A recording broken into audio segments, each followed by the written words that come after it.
All right. As one Crookshank, your one and only Move Swiftly speaker, checking in for a daily Move Swiftly thought, giving you a perspective on teamwork that you will not get anywhere else. Recording this Sunday, October 27th, 2024. Got to give my football recap. Got to give my college football recap. I went 2-0, my high school team, which I consider like a college program, the Good Counsel Falcons. Had a bye week this week, but my two college teams, the team I played for, Stony Brook University, is just doing it, man. Doing it quietly, on the low key, because we're an FCS program, is making some major things happen at that level. Ranked in the top 25, just won their homecoming game against Towson, and after a winless season a year ago, very impressive to come out the gate doing what he's doing, and again, as always in football, though, you can't get too excited, too caught up in the moment. You got to understand this is about playing the long game, but it's very much an impressive start. The teams that beaten like the Williams and Marys and Towson, these are like the top deck of FCS football. So great to see them doing well. Now for the Michigan Wolverines, we won. We did get the dub, yes. On the scoreboard, that was a win. However, well, let me just say it like this, Again, some of the fan in me may be speaking in terms of my take on the Michigan Wolverines, and the take is, and put it plain and simple, is there is still hope. All right, there is still hope for the Michigan Wolverines. All right, there was some up and down. It was kind of an up and down Saturday, seeing that we had the late game, and as I was watching some of the previous college football games, some of the ups before, we had the 7 o'clock game. So it was nice to see that it is true. In fact, Ohio State, the $20 million roster, it is very true that Ohio State football team is very beatable. All right, they are very beatable for a team that is just loaded. I mean, loaded with talent. It very easily could have went the other way. Nebraska could have very easily pulled off an upset. The upset, it would have been the upset of the day had Nebraska pulled it off. And there's going to be a really close one next week in Happy Valley. Looking for it. I'll kind of analyze that and look forward to that throughout the week, because the Ohio State and Penn State game coming on this week is a huge game. It's going to be a big one, all right? And the downs were how much Oregon, who's coming to Michigan this coming week, how much Oregon just straight teed off on Illinois, a team that we just got our ass beat by.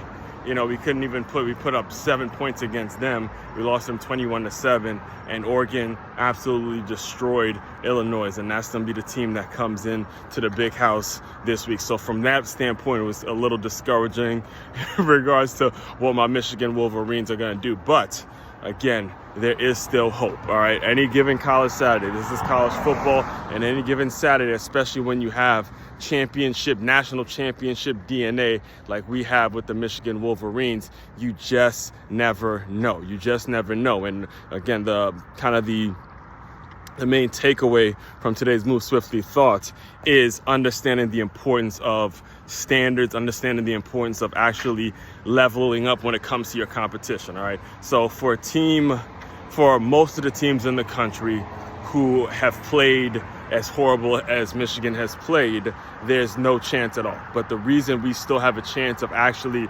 making a serious run in the playoffs is because we have the number 1 team on our schedule, we have the number 4 team on our schedule, and then we have, I believe they're in the top 10, Indiana. I believe they're like the number 8 or 7 team all on our schedule, all remaining on our schedule. And if we win out, again, it's obviously a major if, however, still a possibility as of me recording this, if we do win out, then boom, we're right back in the conversation for Big Ten championship. We're right back in the conversation when it comes to national championships and all that kind of stuff. So all that needs to happen is the players need to focus on the right now and figure out how you can get better today. Don't worry about getting better Don't worry about all the media hoopla and trying to take out the number one team or anything like that. Just simply get better today. Get better the next day. Get better the next day, all leading up to Saturday. Understand it's at your house. You're in Michigan.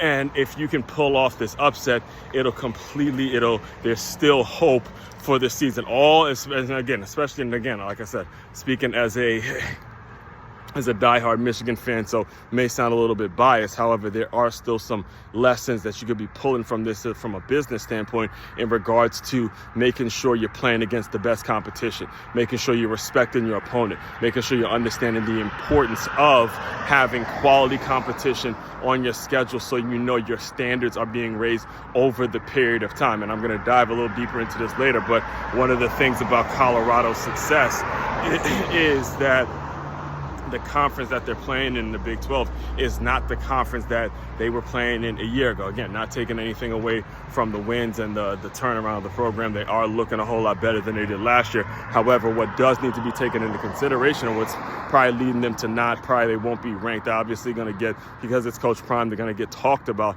but I doubt they're actually going to get into the rankings. If they do, it'll be because of Coach Prime. But you have to take it into account that the conference that they're playing in is not the conference that they were playing in a year ago. That you have to take into consideration as well, which is why, again, as business owners, as people that regularly tune into my work, and one of the things, the main principle that we stand for over here in the Move Swiftly world is taking the lessons that we see in sports, particularly on the football field, and applying it to your business. So when you apply this to your business, it's all about making sure your competition, your level of competition is of quality, and you respect your competitors, you respect the competition, you respect the opponent, and that's something you're going to have to do, because you're not going to get lessons from that when it comes to our politics and our quote-unquote leaders that we have in the White House in Washington and all that kind of stuff. And again, all this stuff I'll start to flesh out a little more deeper into. I actually have a new live stream that'll be coming out 3 days a week, Monday, Wednesday, Friday mornings, called Tackling Turnover